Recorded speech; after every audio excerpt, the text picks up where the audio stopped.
Amen. If you're visiting with us, we are so glad to have you here.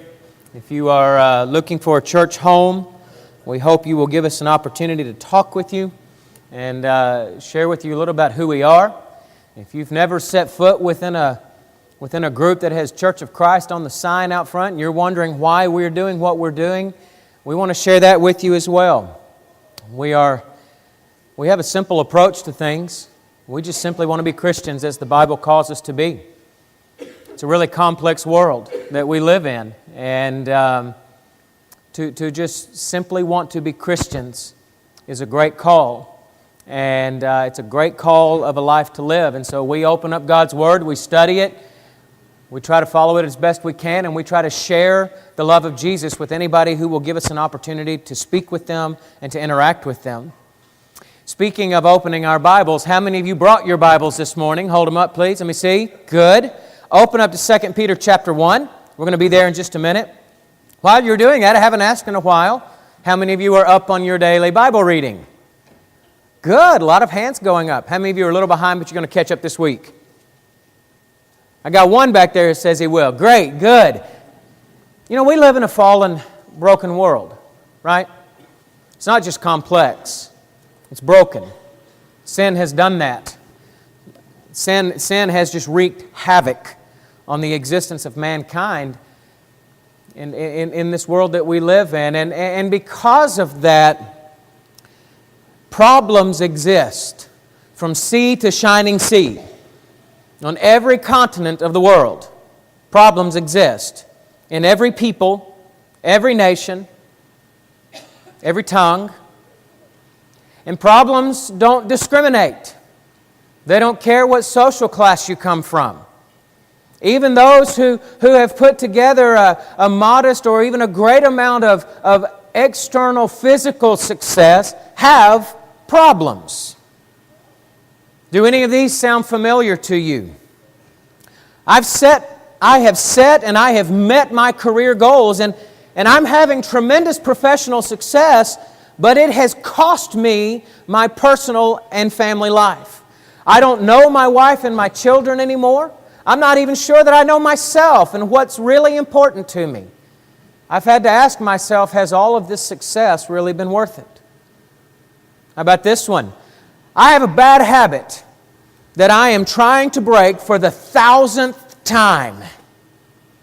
I read all of the new information on how to do it.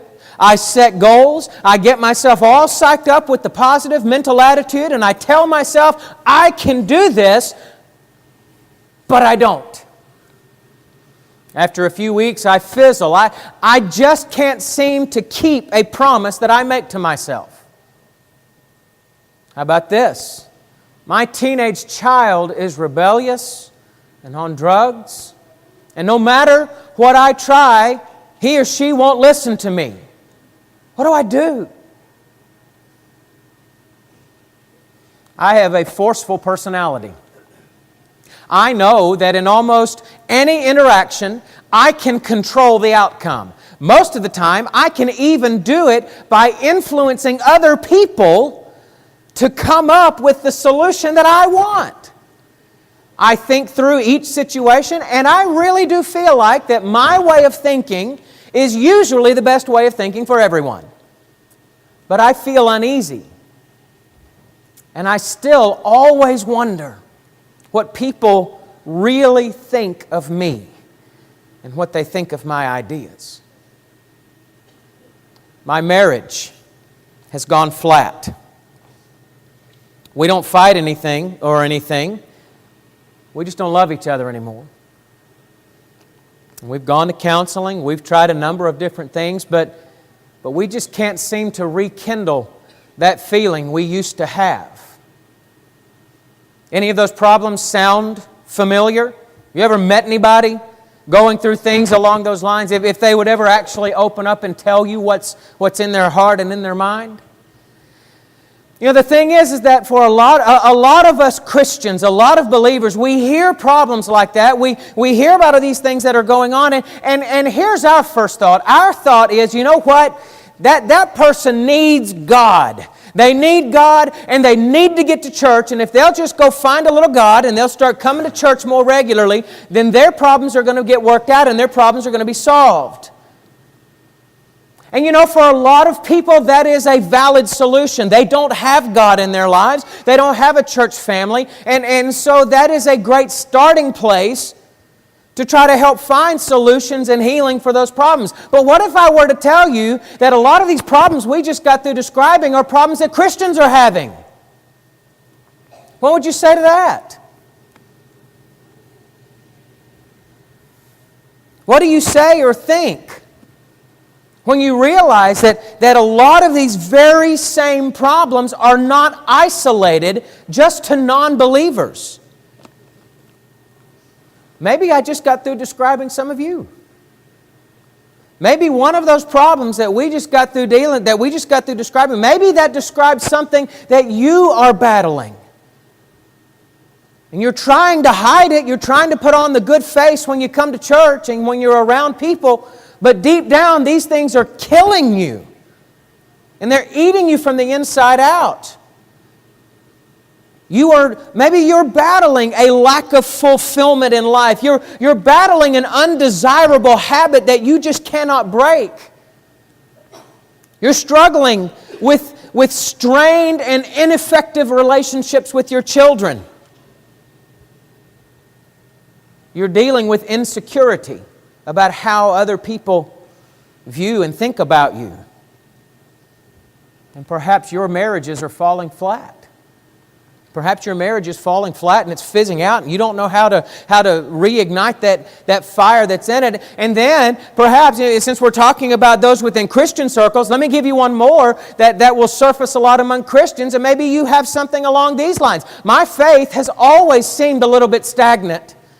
I mean, I go to church pretty regularly, and I've downloaded 5 different verse of the day apps.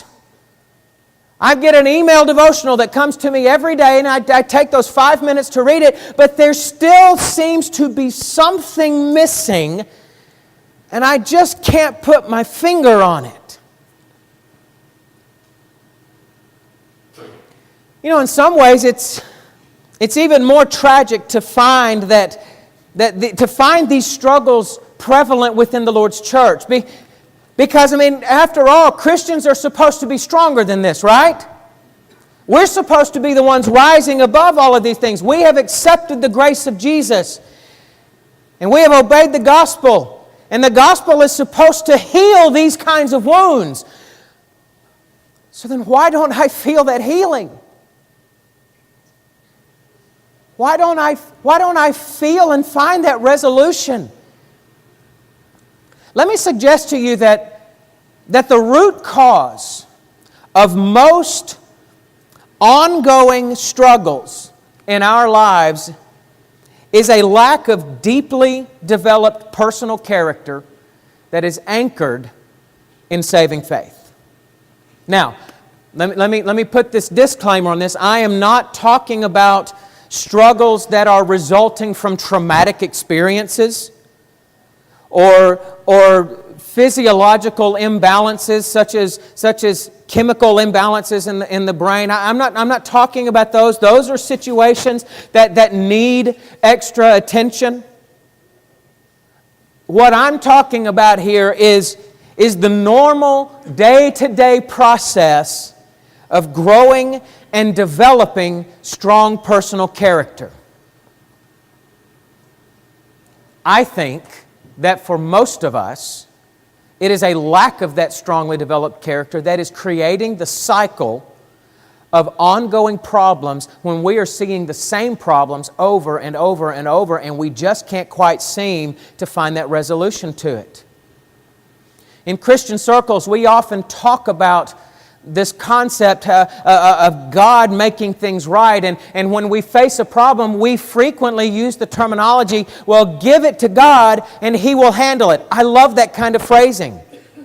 Lay your problems at the feet of God. The Bible tells us to do that. And so we need to be doing that. Unfortunately, though, some people treat that concept of laying their problems at the feet of God as though it absolves them of personal responsibility for day-to-day interactions. Well, I gave it to God, I prayed about it today, and so I'm just waiting on Him to do something to change this in my life. But it's crucial to understand, church, that the Bible never separates God's gracious work from human responsibility. As a matter of fact, if you look at the Scriptures, I think I can build a pretty strong case that the Bible teaches us that God's gracious work and human responsibility are joint factors in the human experience. And in 2 Peter chapter 1, we see the biblical mandate for deep-rooted character as part of living under the lordship of Jesus. Remember the chair? That's what we're talking about this year, right? Making Jesus the Lord of our lives. And when Jesus is the Lord of our lives, the Bible teaches us that a deep-rooted personal character is part of that life. Look with me, if you would, at 2 Peter chapter 3, or chapter 1. As we begin in verse 3, we find the statement made that His divine power has granted to us all things that pertain to life and godliness. Here's the thing you've got to understand first and foremost. Before we start talking about human responsibility, you've got to understand God has given to us everything we need. Without the power and the grace of God, we will never be able to live up to the potential life that God has created us for and called us to. You've got to have God involved. But what He tells us in verse 3 is that God has provided all of those things. And He'll keep on going, describing that it has come through the knowledge of Him who called us by His own glory and excellence, by which He has granted to us His precious and very great promises, so that through them you may become partakers in the divine nature, having escaped from the corruption that is in the world because of sinful desire. God has granted us all the power that we need to be able to live the life He's called us for. His grace and His intervention makes it possible. But when you keep reading and you look in verses 5 through 7, what we begin to see at that point, we begin to see the joint responsibility to grow character in light of the grace of God. Starting in verse 5, he begins with this statement, "For this reason then, for this very reason, make every effort to supplement your faith." What does supplement mean? It means to fortify, to bring that extra boost to it. Why do people take supplements, vitamin supplements, to try to fortify their diet? When you have that saving, trusting faith in God, you get the grace of God. He says, now as you're living your life, supplement your faith. And then he begins to go through and he'll list these 7 characteristics, these 7 character traits that are necessary in the supplementation of our faith. Supplement your faith with virtue, knowledge, self-control, steadfastness, godliness, brotherly affection, and love. And this is not a comprehensive list. We know that the Bible rarely gives us that true comprehensive list, but it's a representative list of the types of things that we need to be adding to our lives, adding to our faith walk in order to supplement our faith. What I want you to gain out of this is this idea that without the crucial element of personal character, we will find ourselves in that continuous cycle of struggling with the types of long-term, ongoing problems that we described earlier. Never experiencing the level of this world healing that the gospel can provide. Yes, the gospel gets you to heaven, but the gospel also says that there's supposed to be healing in this life. But if we're not adding personal character to that, you're not going to find that healing over the course of time. You can't just get the grace of God and then sit back and wait on it to work. And in verse 8, we gain even more insight into this character mandate. He says, "For if these qualities are yours and are increasing. I want you to understand that the development of strong character is intentional. It doesn't happen by osmosis. It doesn't happen by sitting idly in the pews soaking up sermons. It doesn't happen by sitting at home and watching Hallmark specials. It is something that you have to purposefully engage in. You have to seek out in your life. And it's not just something that happens once. It's not something you reach out, you find it, and so now that you have it, it never goes away. It's one of those that you work at it, and he says it is something that can increase. It must be increasing. Growth happens. How does growth happen? Growth happens when we stretch our limits. When you start doing things that are uncomfortable. Are you active enough in life and in faith that you are having to put your character to work to help make it stronger? If not, how is your character going to increase? But what are the consequences of developing a strong inner character? Well, if we keep on reading in the text, we are going to find that there are some great things that come about that are the consequences of developing that character. For instance, he says, keeping here in this verse, in verse 8, for if these qualities are yours and are increasing, they keep you from being ineffective or unfruitful in the knowledge of our Lord Jesus Christ. You know, I've never met anyone who said, you know what, I really get a lot of joy out of being unfruitful. I get a lot of joy out of failing at the things that I do. I've never met anybody that said that. We want to accomplish the goals that we set out to reach. We want our faith. We want our lives to be stable. We want our faith to help create that stable life, that stable marriage and stable families that bring fruit for God. And yet to have the ongoing struggles that just seem to never go away, how does that affect us? It leaves us feeling completely ineffective in that life that we've been called and that we're striving to live. But strong personal character increases the ability. I'm not going to say that it's going to solve all your problems. I'm not going to say that you're going to have everything work out and it just be peachy keen and you never have another problem the rest of your life. But developing strong personal character increases the ability to have that effectiveness that we all desire. And so I want you to see that this what's the value of godly character? It shows you what true effectiveness looks like, or it is the source of true effectiveness. Second thing that Peter will tell us in this passage that true character does is that it enables us to see the bigger picture. Notice what he says in verse 9. For whoever lacks these qualities is so nearsighted that he is blind, having forgotten that he was cleansed of his former sins. Just an observation here, but it seems to me that those who lack godly character are often incapable of recognizing that they are the source of their own frustration. They are only able to see the problem from right here. And they're never able to take the step back to look around and to see that the solution and the healing and the endurance lies within their faith. That God is providing this, but we're so focused on the problem that you can't see around it to see anything but the problem. And yet God has given us all of the tools and abilities necessary to live the godly life.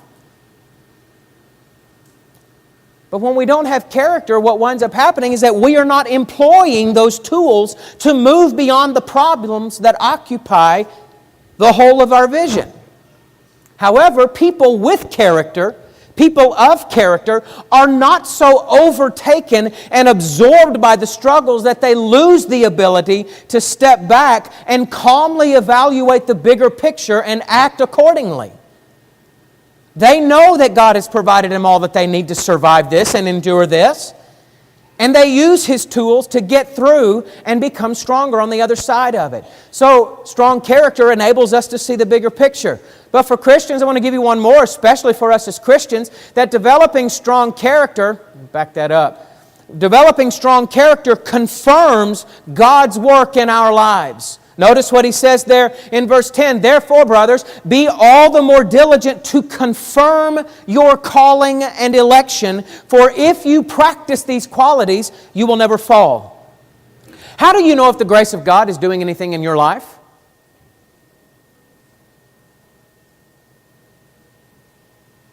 You've received it, I'm assuming, if you've obeyed the gospel. That's what the promise was. How do you know if the grace of God is actually doing anything effective in your life? In short, you look at whether or not your personal character is growing. As we walk in faith, arm in arm with Jesus, we are supposed to be changing for the better. That's what the walk is about. We are supposed to be conforming to the image of the Son of God. And when we see ourselves growing in strength and pushing through those tough times of life, what that is doing is it is confirming not just to us, but even to those around us. It is confirming that Jesus is truly Lord of our lives because we are growing stronger. We're seeing the effects of that.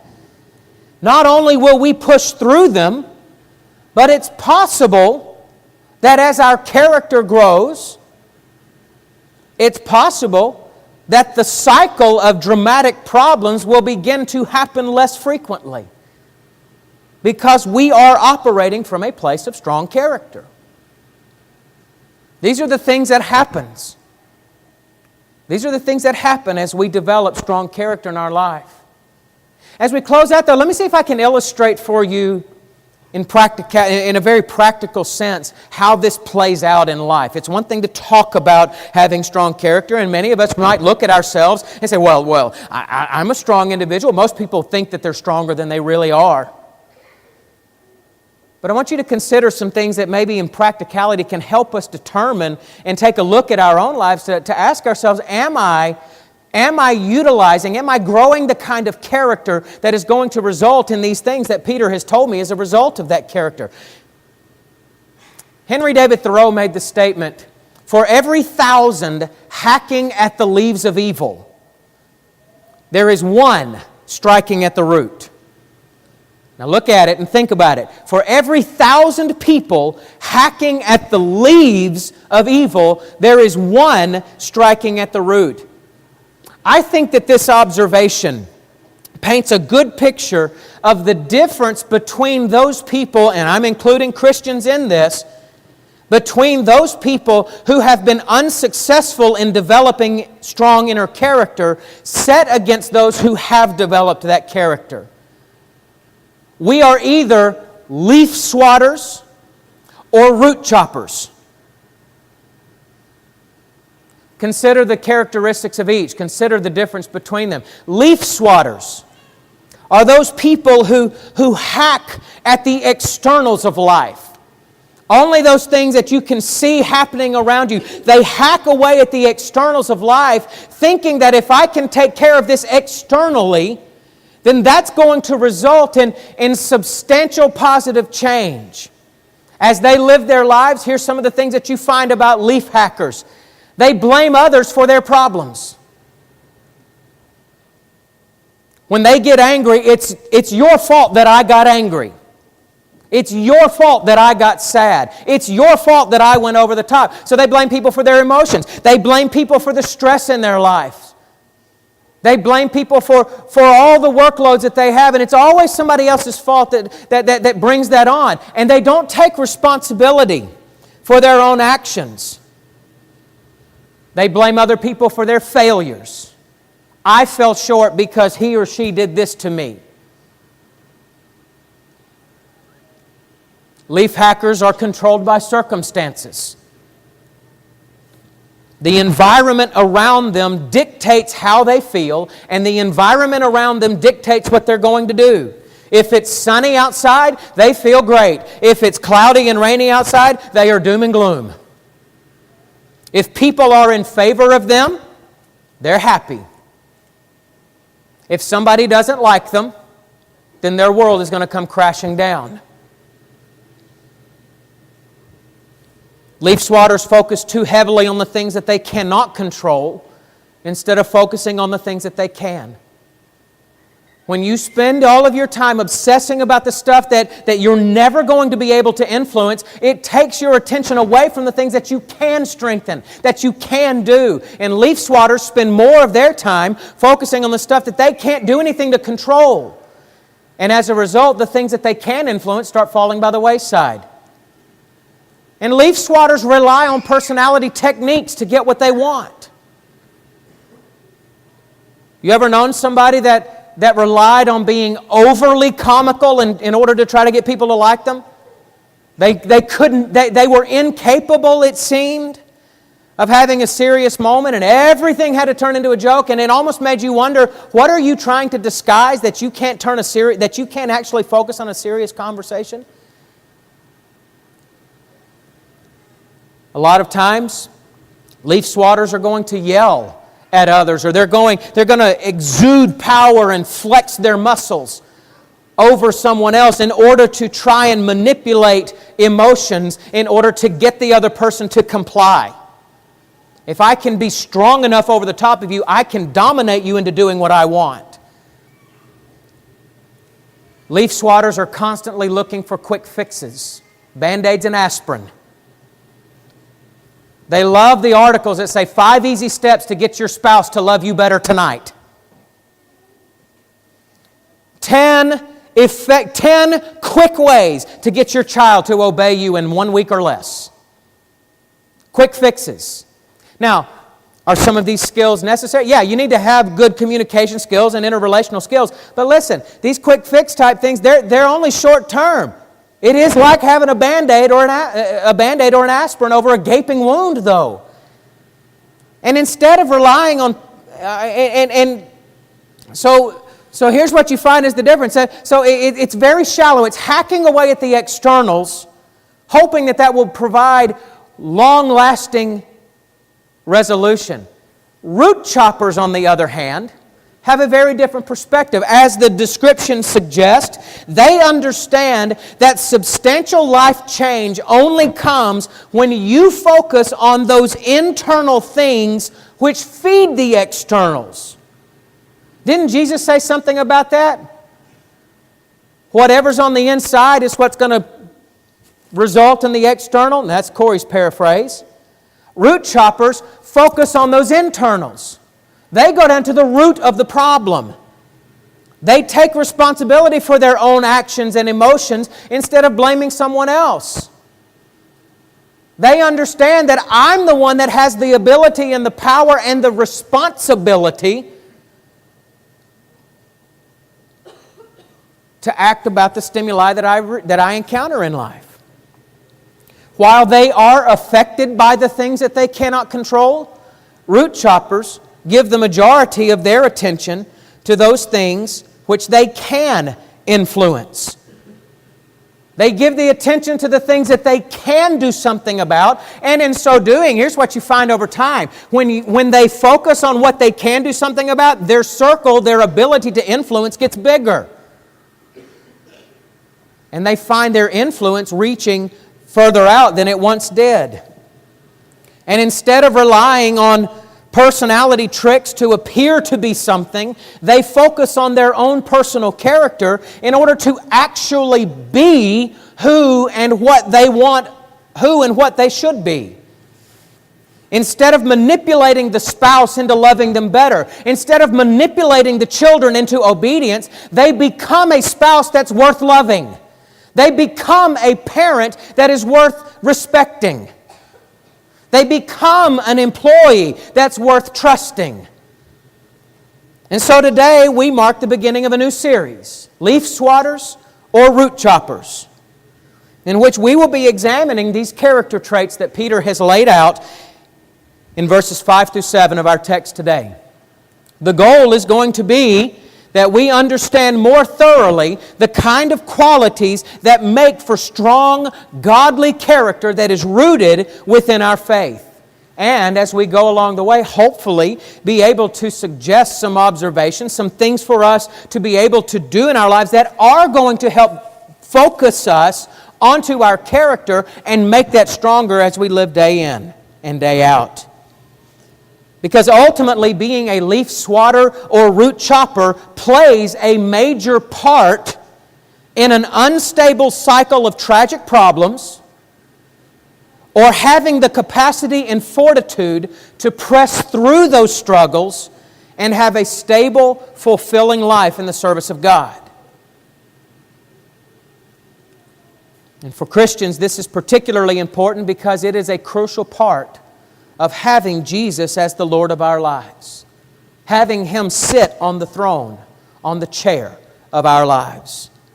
And so I hope you'll join me as we set out on this journey together. The question as we close out is simply this. The challenge for you today and for this week is I want you to start thinking about these characteristics, and you need to honestly evaluate yourself. Which one are you? Do you spend your time swatting at leaves, or are you actually focusing on trying to get down and chopping at the roots to figure out what the problem is? And what can you do about it? Number one, what you can do about it is make sure that you are in a right standing with God. And so this morning, if you're here and you are not a Christian and you need to obey the gospel, that opportunity is here for you. There's water here. What's going to prevent you from being baptized? It won't be any of us. It's going to be you if you don't do it. And if you need the forgiveness of God, if you need to recommit to the ways of God, you need to deal with sin. You need to deal with struggles in your life in a way that we can help and pray with you and for you and wrap our arms around you. We want to help you with that. Whatever we can do to help. Here's an opportunity for you to deal with it. Won't you come while we stand and sing?